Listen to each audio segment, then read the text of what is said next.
Hello বন্ধুরা, কেমন আছো তোমরা সবাই? আশা করছি সবাই ভালো আছো। তো আজকে আমি তোমাদের দেখাবো আলুর ঝুরঝুরে ক্র্যাঞ্চি ভাজাগুলো কি করে করবে।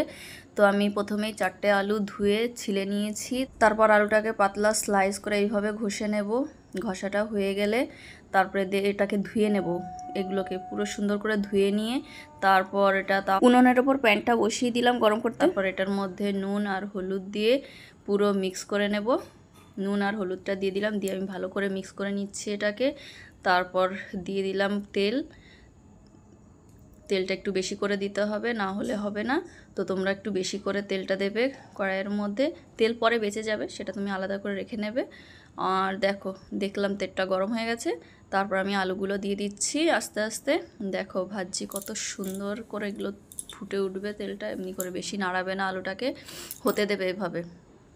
বেশি নাড়ালে নষ্ট হয়ে যাবে, কিন্তু এক জায়গায় করে দেবে এমনি, মাঝে মাঝে একটু একটু নাড়িয়ে দেখবে। তারপরে উঠিয়ে নেবে। দেখো কত সুন্দর ক্র্যাঞ্চি হয়েছে আর পুরো মুচমুচে।